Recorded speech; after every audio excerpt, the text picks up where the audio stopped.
Hi, I'm Tati, and this is what I thought of season 4 of Veronica Mars. So, I have now caught up completely with everything Veronica Mars, at least that I know of. This is technically like the third video in the series of videos where I did Veronica Mars things. The first one is me rewatching the original seasons, the first 3 of Veronica Mars, and I'll leave that linked somewhere.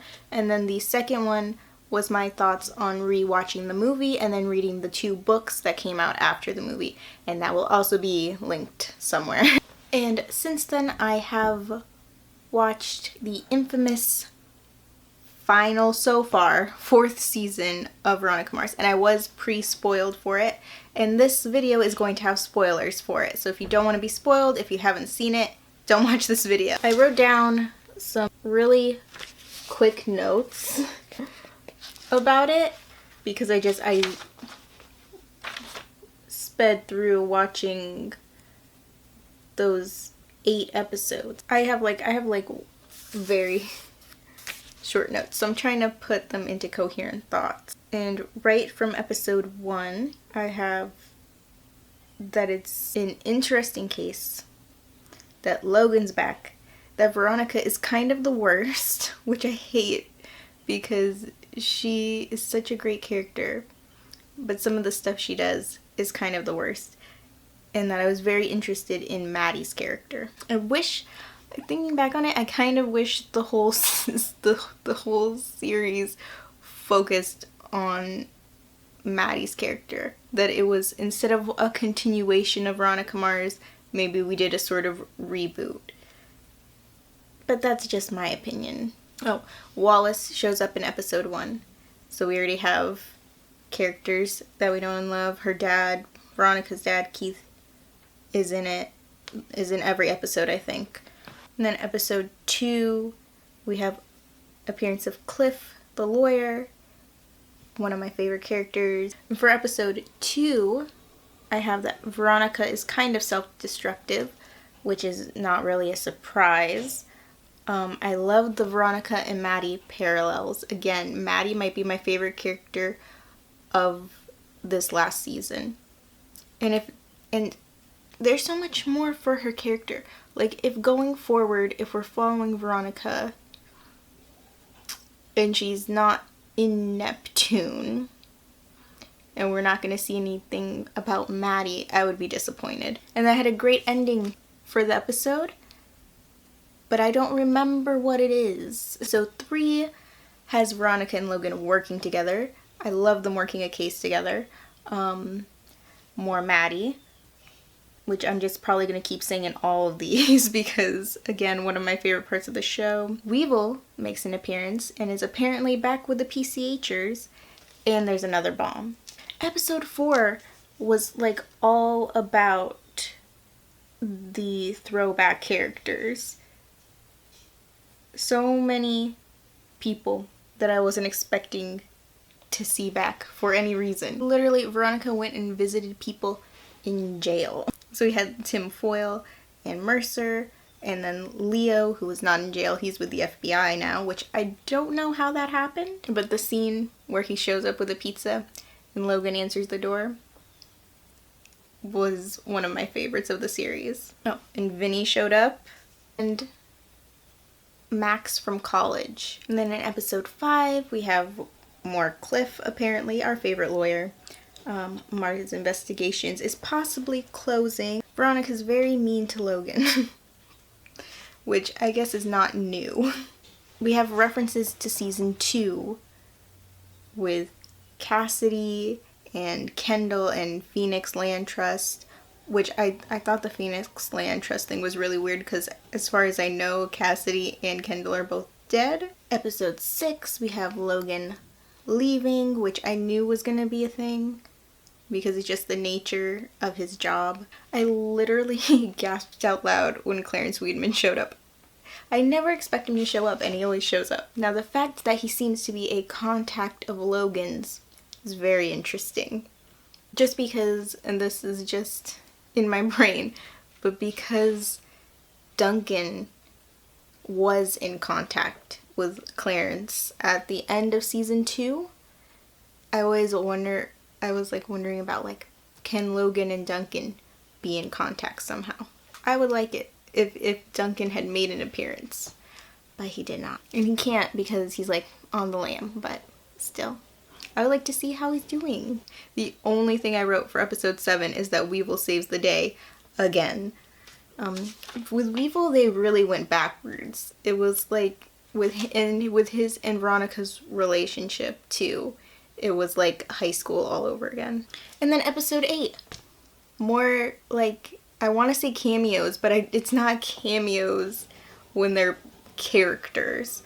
But we had Principal Clemens, who was Vice Principal Clemens for a lot of the series.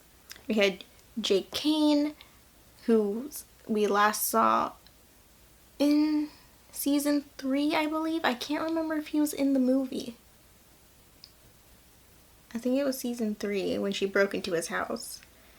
And Parker, who I did not recognize for a minute. And she had brown hair, so it took me a minute to realize who she was. And then we come to the second half of episode 8, the ending. So much good stuff happened before the very end. Keith is gonna be fine. Logan and Veronica get married.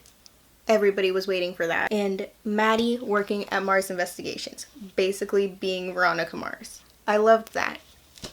However, well, let me say this. I can't really speak to the mystery element of it, the whodunit, because I was spoiled beforehand, so I knew while I was watching who done did it. Though they did have me guessing for a minute there when they were like thinking he was innocent and then he was not. But it turned out to be who I was spoiled for. And I already said this had spoilers, so I'm not counting the fact that I said he as being mean to you guys, because I'm spoiling this whole thing. But then we have the car explosion, which is implied to have killed Logan. And the actors and the creator have come out and said that he is dead, even though they don't go into it in too much detail. But apparently he is dead. And while I don't like that, the fact that they like end it with a voicemail, a Logan voicemail, it's a pretty nice touch, because his voice, it wasn't like his voicemail messages were a thing, but like when you went to leave a message, his machine, but not his machine message, was a thing in the series and in the movie. Can't remember if it was a thing in the books. Probably was. There was definitely one mention of it, I think. So that was a nice touch. And so we've come to my overall thoughts. Overall, I really liked most of the show. I liked the characters, the old characters, the new characters. Loved that. The overall mystery of the show, very intriguing, kept me watching. But of course, the one sticking point for me is going to be Logan's death, and I think it was unnecessary. There was I don't know if there was a lot of talk. I read some things that talked about wanting Veronica to be the underdog, and that's why they did it. I don't think it was necessary to kill him off to make her an underdog necessarily. I feel like they already had a lot of issues. His job kept him away for who knows how long. I don't think it was necessary to kill him. I mean, he could have just followed Parker and been gone. I mean, I would have taken that over this. And I felt like there was enough twists and turns and drama already in the story without this, especially since this was like slapped on right at the end. All that being said, I do not think that Logan's death is necessarily uncharacteristic of the show. This is the show that started with Veronica Mars's 17-year-old, 16-year-old best friend being murdered. So to have her love interest murdered is not uncharacteristic of the show. It's not surprising. So I'm not saying that it doesn't fit with the show, because it definitely does, in my opinion. Veronica going through the worst possible things and bouncing back is basically what the show is about. Or maybe not bouncing back, but fighting back, definitely. But I do think it was unnecessary. I think it could have been anything else besides killing him. He is so much his own character. But anyway, I honestly do not know if I would keep watching if more seasons came out. I would have to see like the commercials, what the plot's gonna be like, what direction it's going in. So we have to wait and see. I don't know if there's gonna be more seasons because the outrage over the ending was so high. It took me a long time to finally watch it too. And I didn't mention anything about the Leo Veronica stuff. I didn't love it. Would I hate them as a couple? No, I don't think so. I just have a hard time with them like flirting at all because she's already in a relationship during this whole season. She's not available to be dating. And I think that's all my thoughts. That took me like 20 minutes. I don't know if that's a good thing or a bad thing. But yes, those were my thoughts on Veronica Mars season 4. Let me know your thoughts in the comments.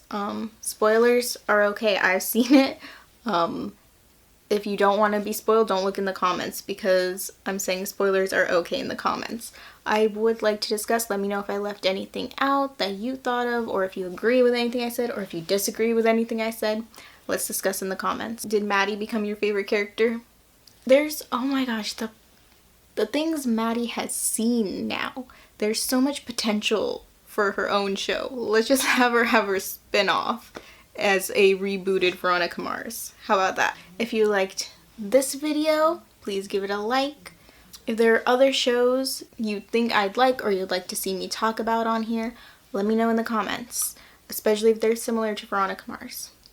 I have new videos every Tuesday and Friday, so subscribe if you'd like to see more. Thanks for watching. Bye. I didn't timestamp any of this, so I don't know what scenes I'm referring to. I literally wrote, was that a reference to the book?